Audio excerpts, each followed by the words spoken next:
मगर ना छेड़ो हमें, हम सताए हुए हैं, ना छेड़ो हमें। अगर हमारी बहन बेटी की तरफ आंख उठाई, हमारे ग्रंथों की तरफ आंख उठाई, हमारे पूर्वजों के खिलाफ बोला तो टपा टप चलेगा। और जो करनी सेना वालों ने कल करा, मैं उनका समर्थन करता हूँ खुल के भाई। योगी आदित्यनाथ को देश का प्रधानमंत्री बनाओ और ये 2 कौड़ी के बंदे की औकात नहीं है कि सनातनी किसी भी योद्धा के खिलाफ बोल दे। यार बहुत बढ़िया, योगी आदित्यनाथ को बनाओ। ये हरामजी लाल सुमन है, रामजी लाल सुमन है, हरामजी लाल सुमन है, हरामजी लाल सुमन बोलो यार। कहा गया हिंद की चादर गुरु तेग बहादुर साहिब जी, उनकी गर्दन शहीद करने का फतवा सुनहरी मस्जिद से, लाल किले के तख्त से उठ करके आकर के किसने दिया था? वो था औरंगजेब, वो था वो दरिंदा। अगर कोई उसको महान कहता है तो वो मेरी जूती के ऊपर होगा। मुसलमान क्या लेके आए थे? सिर्फ भिकमंगे थे। क्या ना भिकमंगे जो यहाँ आए थे। इंतजार करो योगी आदित्यनाथ का। जिस दिन योगी आदित्यनाथ भारत के साम्राज्य में बैठेगा ना, लाल किले से शपथ ले रहा होगा, उस दिन इनके जैसे बंदे ना योगी आदित्यनाथ के घर में ना भाई साहब बर्तन धोते हुए दिखा दूंगा तुम्हारे को। छत्रपति संभाजी महाराज जिंदाबाद था, जिंदाबाद है और जिंदाबाद रहेगा। कलेश के कार्यकाल के अंदर कांवड़ यात्री जब निकलते थे मुजफ्फरनगर से, पहले उनका डीजे बंद करा दिया जाता था। उनको एक वो हर हर महादेव का जयकारा नहीं लगा सकते थे, वो बम बम बोले नहीं बोल सकते थे। उन व्यक्ति ने जब पार्लियामेंट में इतना बड़ा आरोप लगाया, एक नुपुर शर्मा ने किताब पे लिखी हुई बात बोली थी। मैं ज़्यादा कंट्रोवर्सी नहीं कर रहा। आप बाबर नामा की बात कर रहे हो। बाबर ने खुद किताब लिखी, बाबर ने खुद किताब लिखी। वो अपनी बुराई करेगा? दारू पी के लिखी। अरे यार वो 14 अपनी बुराई करेगा क्या? पहले बात तो सुन लो मेरी। आप अपनी किताब खुद लिख रहे हो, आप अपनी बुराई करोगे भाई साहब? नहीं भाई। आप कहोगे मैं ठरकी हूँ, मैं यास हूँ? अरे अंकल जी एक मिनट रुक तो जाओ। इसी चक्कर में देश गुलाम रहा है। आप तो बुजुर्ग हो, जरा रुक तो जाओ। मैं कह रहा हूँ, अरे रुक जाओ अंकल जी, जब आपकी तरफ माइक आएगा तो बोले ना यार, माँ कसम मान तो चुप। मेरा कहने का मतलब ये है कि आप अपनी किताब खुद लिख रहे हो क्या?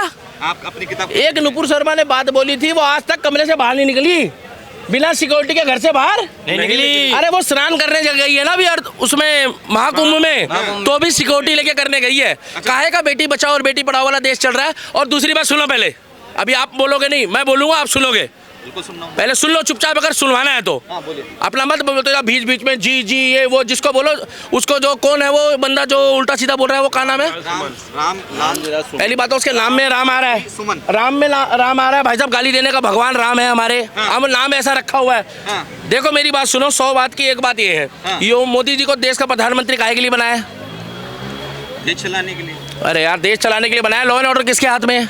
अमित शाह जी के हाथ। देश में अमित शाह है ना भाई साहब। जब वो बाबरी मस्जिद तोड़ सकते हैं, मतलब वो बाबरी मस्जिद हट गई, वहाँ मंदिर बन गया, कोर्ट का ऑर्डर आ गया, और जब सारे काम कर सकते हैं, सर्जिकल स्ट्राइक कर सकते हैं, तो ये 2 कौड़ी के बंदे को उठा के जेल में डालो ना भाई।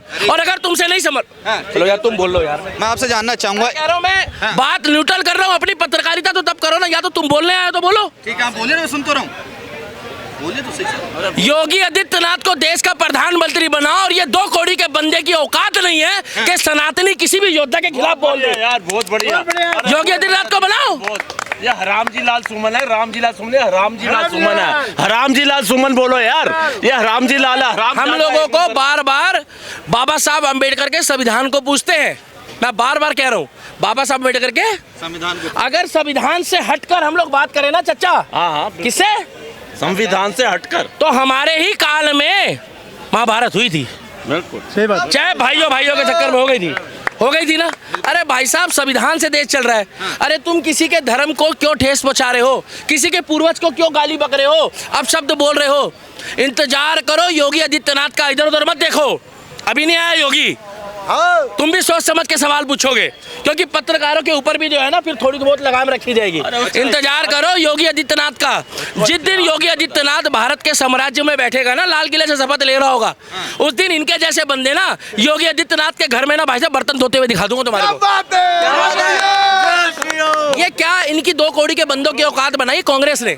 65 साल 70 साल से कांग्रेस ने इन लोगों को बढ़ावा दिया है, मगर 14 के बाद अब आम आदमी बोल के घर में बैठता नहीं है।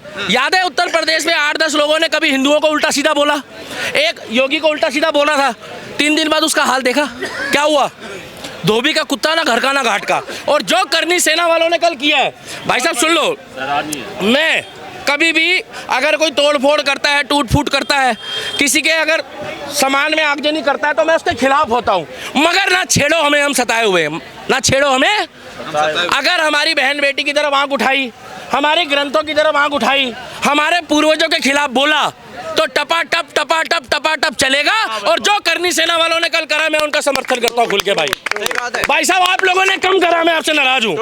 आप लोगों ने कम करा है, मजा नहीं आया, मजा नहीं आया।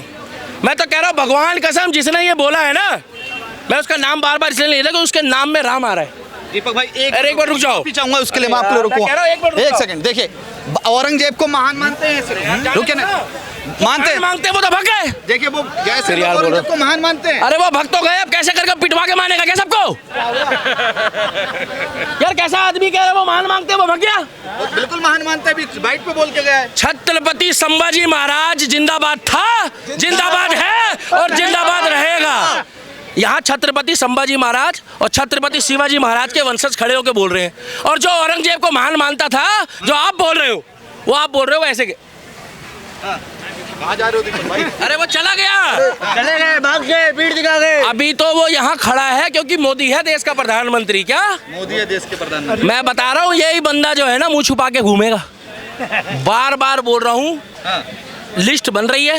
ये जितने भी लोग हमारे धर्म के खिलाफ, राम के खिलाफ, हमारी किताबों के खिलाफ बोल रहे हैं, इनको बोलने दो। क्या बोलने दो, जहर बाहर आने दो।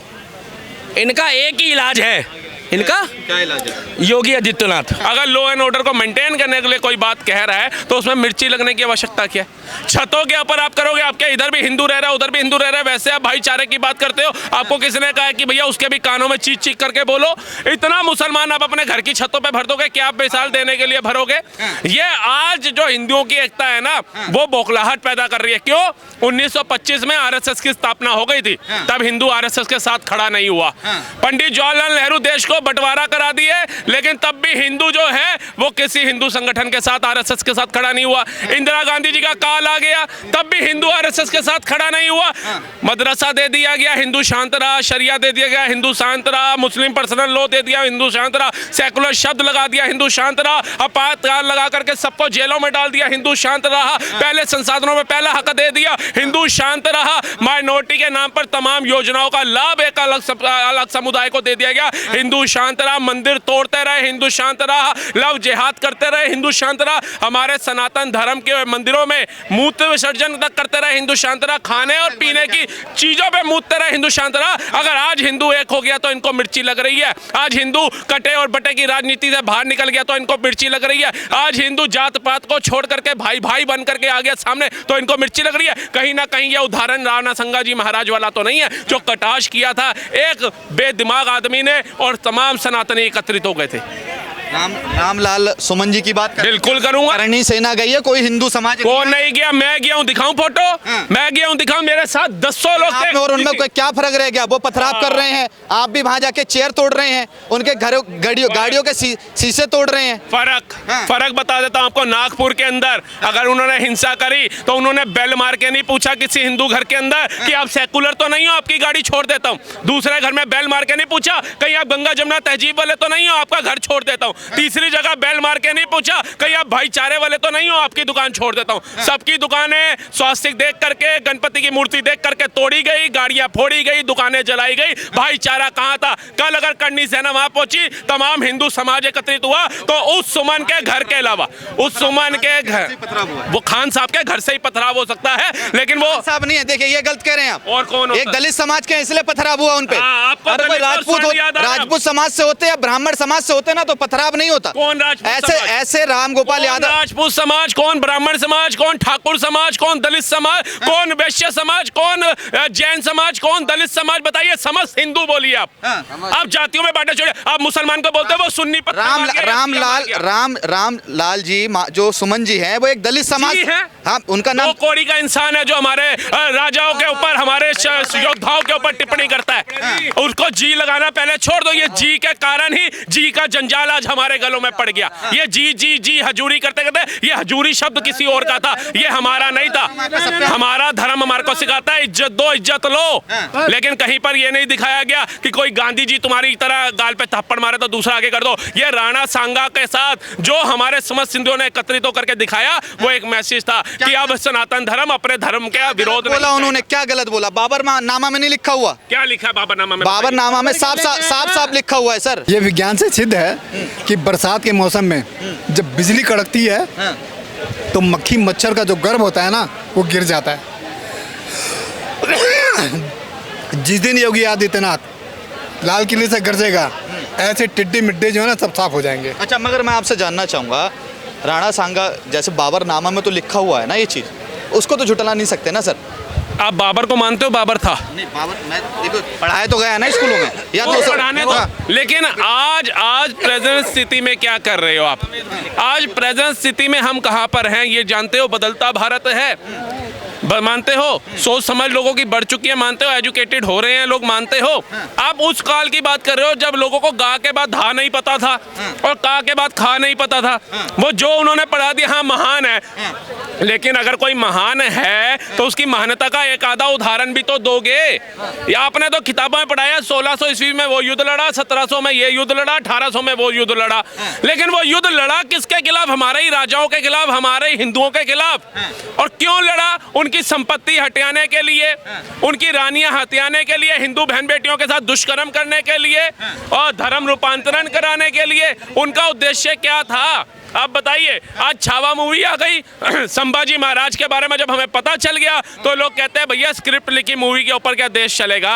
तो आप बताइए, चांदनी चौक में स्थित जो शीशगंज गुरुद्वारा है, जिनको हिंद की चादर से नवाजा गया, कहा गया हिंद की चादर, गुरु तेग बहादुर साहिब जी, उनकी गर्दन शहीद करने का फतवा सुनहरी मस्जिद से, लाल किले के तख्त से उठ करके आकर के किसने दिया था? वो था औरंगजेब, वो था वो दरिंदा।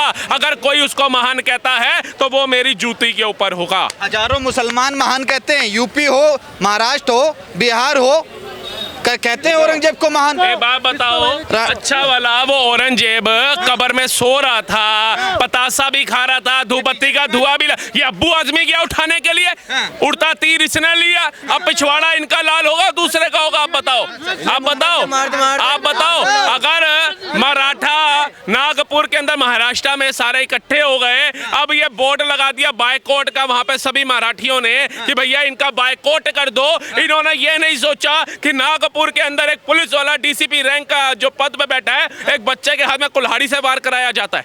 मतलब इतने ये निर्दयी हो गए कि अब बच्चों को और बेटियों को आगे कर रहे हैं ये लोग। अब हिंदुओं की गाड़ी फूकने के लिए स्वास्तिक देखा जाएगा, उसमें मूर्तियां देखी जाएंगी कौन से देवी देवता की है, उसके ऊपर देखा जाएगा क्या लिखा है, जय माता दी लिखा है या हर हर महादेव लिखा है। ये है भाईचारे की मिसाल। आप ये भी तो बताइए। एक सवाल पूछ के आ रहा हूं आप पे। सलार महमूद गाजी का नाम सुना है?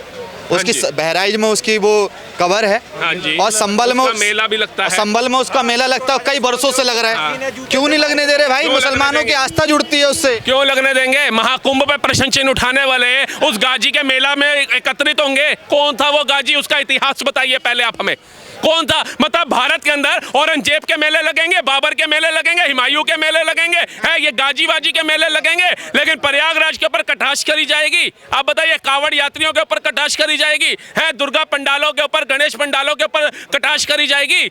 आप बताइए, हिंदू क्या है? हिंदू को आपने नाम दे दिया हिंदू, और हिंदू इतना अपने ताकतवर बताया, इतना सहनशील बता दिया, इतना अमीर बता दिया कि उसको अल्पसंख्यक बता दिया। मुसलमान जितना सहनशील है ना, उतना हिंदू नहीं है कहा जाए। मैं जानना चाहूँ, 17 बार उसको हराया था, 17 बार मुसलमान। हाँ, मुसलमान था, वो था मुसलमान। क्या लेके आए थे? सिर्फ भिकमंगे थे। क्या ना भिकमंगे जो यहाँ आए थे, भारत सब कुछ लूट गए। ये लोगों को गुमराह कर रहे हैं, इनको बसिए। ये भिकमंगे बन बन करके कौन भिकमंगा 9 लाख एकड़ जमीन दान कर दिया? बताइए। बखबौर को दान किया इन्होंने? एक सवाल पूछो, कैसे दान कर दिया? आप बताइए। मुसलमान को सहनशील साबित कर रहा हूँ। कैसे कर रहे हैं बताइए? बता रहा हूँ आपको। क्या सहन किया उसने? रमजान आते हैं, ठीक है, नमाज होती है, कई मस्जिदों के पास में ठेके हैं, है ना? वैसे नवरात्रे आते हैं, सारी चिकनों की दुकान बंद होती है। होती है नहीं होती है? होती भाई नहीं होती है? क्या नाम है तुम्हारा? ओम प्रकाश। देखिए बता रहे मुझे मस्जिद का ठेका बताइए। बाहर के नहीं, आस पास में बता। यार आस-पास में ठीक तो है, आप दूसरा बताइए, सुनिए, मस्जिद। दूसरा सुनिए। सावन आते हैं, हाँ। कावड़ यात्रा जाती है। मैं खुद एक हिंदू, मैं इन चीज़ों को खुद सम्मान करता हूँ, मगर कावड़ यात्रा जाती है, डीजे बजता है और एक रोड जाम रखी जाती है। नहीं रखी जाती। जवाब भी दूंगा। दूसरा बताता हूँ, रामनवमी की यात्रा निकलेगी अभी, उस दिन भी डीजे बन जाएगा। मगर रमजान में ना तुम बाहर नमाज पढ़ सकते हो, ना छत पे नमाज पढ़ सकते हो। यूपी में बता रहा हूँ, खासकर छत पे भी नमाज नहीं पढ़ सकते। और कह रहे मस्जिद के बाहर पढ़ोगे तो लाइसेंस, और रोड पे पढ़ोगे तो लाइसेंस जब्त कर लेंगे और पासपोर्ट जब्त कर लेंगे। तो भाई ये तो टारगेट किया जा रहा है। टारगेट किया जा रहा है। आपको याद है तब टारगेट आपको नजर नहीं आया था जब अखिलेश के कार्यकाल के अंदर कावड़ यात्री जब निकलते थे मुजफ्फरनगर से, पहले उनका डीजे बंद करा दिया जाता था। उनको एक वो हर हर महादेव का जयकारा नहीं लगा सकते थे, वो बम बम बोले नहीं बोल सकते थे। उनको एकदम शांत प्रिय तरीके से निकालना पड़ता है। क्यों? क्योंकि यहाँ पर सांप्रदायिक फैल सकता है, यहाँ पर हिंसा हो सकती है, यहाँ पर अलग समुदाय के लोग ज्यादा तादाद में है। इसलिए हिंदुओं, मन ही मन महादेव का जाप करो और साइड से निकल जाओ। ये मैं आपको अपनी आप बीती बता रहा हूँ। मैं 13 साल कावड़ लेकर के आया हूँ, और जब जब मेरठ आता था, मुजफ्फरनगर आता था, शिव चौक, वो शिव चौक की हम जब परिक्रमा करते थे, उसके बाद एकदम शांत स्वभाव से निकाल दिया जाता था। क्या भारत में ऐसे हिंदू और मुस्लिम भाईचारे की मिसाल देंगे आप? कार से वो गोलियां किसने मारी थी? पूछिए इनसे। मुजफ्फरनगर के अंदर हिंदू और जाटों के राइट्स किसने किए थे? पूछिए ना। निकल गए ना, निकल जाएंगे ये लोग, क्योंकि इनका उद्देश्य सिर्फ ये है कि गलत का साथ दो, क्योंकि वो हमारे धर्म से आता है, वो हमारे समुदाय से आता है। गलत को अगर ये गलत कह देंगे तो कलाम साहब की तरह नहीं बन जाएंगे। अगर गलत को गलत कह देंगे वीर अब्दुल हमीद की तरह नहीं बन जाएंगे। गलत को गलत कह देंगे बिस्मिल्लाह खान नहीं बन जाएंगे। लेकिन गलत का साथ देना है, वहीं पर ये भी गलत हो जाते हैं। जिस दिन ये गलत को गलत कहने लग जाएंगे, इनका आदर सम्मान भी अब्दुल कलाम साहब की तरह हो जाएगा। दिलों में खुद जिंदा होंगे, किसी नेता को आके बताना नहीं पड़ेगा। मगर अखिलेश यादव ने कह दिया है कि जिनको गोबर से प्यार है, गोबर से बदबू आती है, वो गौशाला बना रहे हैं। हमको इत्तर से प्यार था, मित्र पार्क बना रहे हैं। तो जिन्होंने सुअरनी का दूध पिया होगा वो गौशाला पे टिप्पणी कर सकते हैं। गाय का दूध तो पिया नहीं होगा, ना पनीर खाया होगा, ना घी खाया होगा, ना मेवे खाए होंगे, कुछ नहीं खाया होगा। अरे ये वो दरिंदे लोग हैं जो काहे के यदुवंशी। सॉरी, हाँ, कृष्ण जी की बंसरी पे लाखों गायें एकत्रित हो जाती थी। कृष्ण जी ने खुद माँ का दर्जा दिया था गाय को, ठीक है जी। और ये कृष्ण जी के वंशज जो राम मंदिर नहीं बनवा पाए, जो कृष्ण मथुरा के अंदर मंदिर को नहीं आजाद करा पा रहे, वो काय के कृष्ण वो है वंशज है। ये सिर्फ जाते नेता आते हैं ना, चुनावी हिंदू,